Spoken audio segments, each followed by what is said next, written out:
Thank you. Suspend the rules and introduce special guests. I have with me today two ladies on the House floor.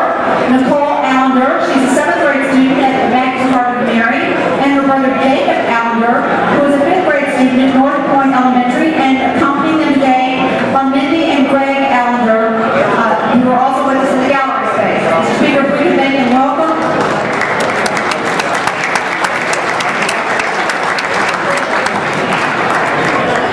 Chair recognizes the gentleman from Woodford, 50 cents. Thank you, Mr. Speaker.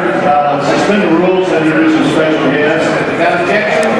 Mr. Speaker, I have as my page today Mason Hill from Versailles, Kentucky, a student at Sayre School. He is to ensure the survival and success of the arts are this day recognized and celebrated for having been presented with the Commonwealth's highest accolade in the arts by Governor Steve Beshear.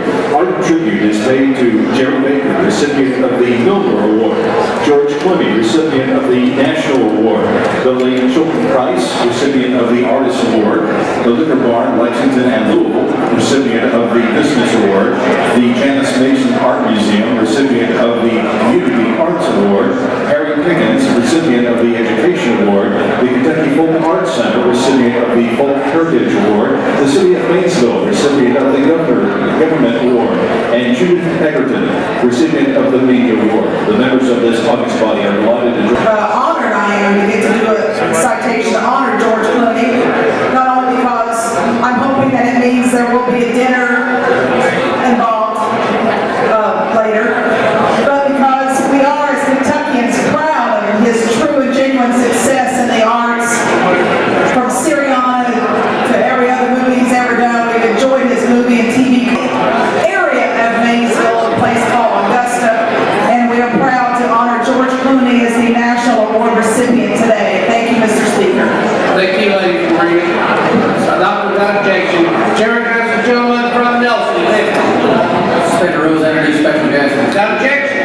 I have actually two, Mr. Speaker. One is right beside me. His name is Ben Puckett. He's my personal page today, and his beautiful mom is in the gallery right over there. Thank you, Mr. Speaker. The clerk, please report citation 44 by title only. Mr. Clerk, please report 44 by title only. Citation 44, the House of Representatives of the Commonwealth of Kentucky hereby recognizes the state takes great pride in, but she's also been the reviewer of many other performing arts in the state throughout her distinguished journalism career. So we honor her with this citation. Speaker, the clerk of the Senate. Chair recognizes the clerk of the Senate. Thank you, sir. Mr. Speaker, the Senate has passed Senate Bill 18, Senate Bill 62, Senate Bill 76. And respectfully request concurrence in this honorable body. Thank you. Please let me take the clerk of the House, gentleman from Elliott. Speaker, before we go into the orders, if we can have the attention of the members, please. Members, please give the gentleman from Elliott your attention. Speaker, I would like to yield to the gentleman from Hardin 25 for communication and file. Without objection, Chair recognizes the gentleman from Hardin. Thank you, Mr. Speaker, ladies and gentlemen of the House. I rise today as a point of personal privilege. It's not often in the 18 years that I have served with my brothers and sisters that I've ever, in fact, I believe this is the first time that I've ever asked for a point of personal privilege. But I felt compelled after reading the article in the Courier this morning that says the state may gamble on the Medicaid rate. I think I'm obligated to each and every one of you and those that we serve, the almost 800,000, that I not let this pass without clarifying what actually is taking place. And I don't believe that the gentleman from Trimble 47 and the gentleman from Hardin 25 should be accused of raiding the Medicaid budget. And that's why I rise today, because I want to explain to you in advance exactly what we propose to do and how the stimulus money will be used in order for us to have some semblance of a continuing of services for the 800,000 people that we serve.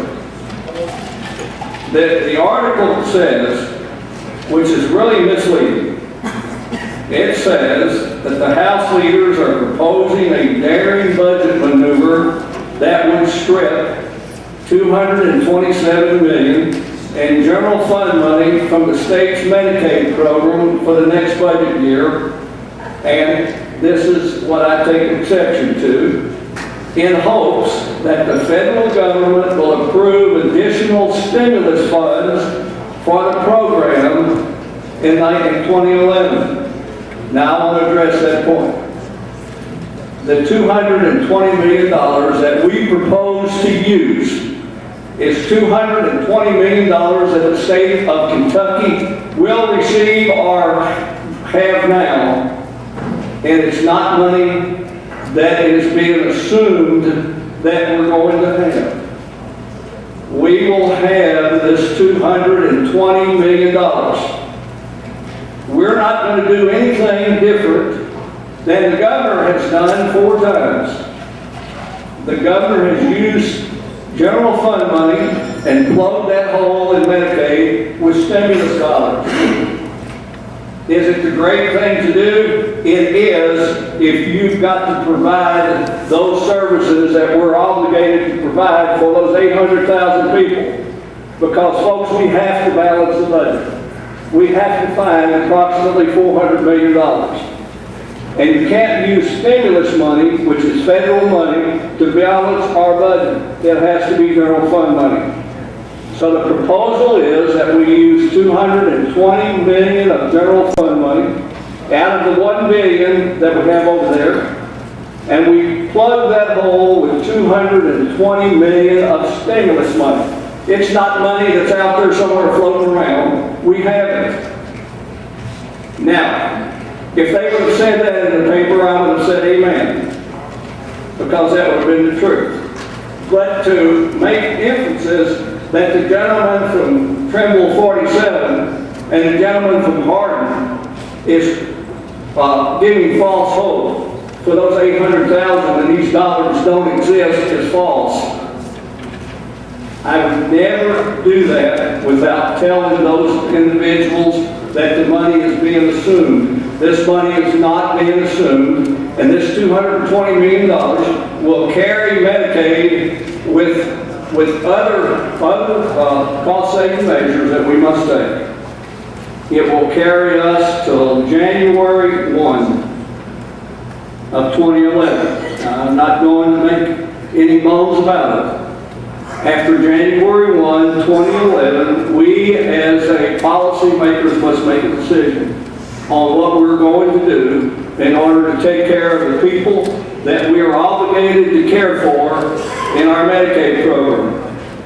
But I'm telling you that between now and January 1, the best choice for us is to take the stimulus dollars that is there and use that to plug our hole and allow us to try to balance that shortfall that we have with $220 million of general fund money.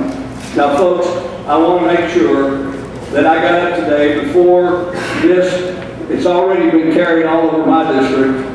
I've got phone calls saying, Jimmy, why in the world can you do this to us? Now folks, I'm going to be perfectly honest with my people back home. When we get to the point that I have to make assumptions on what we're going to do on Medicaid, I'm going to tell you. I'm going to stand up in this body and tell you that the money doesn't exist and that we are making assumptions. But I don't think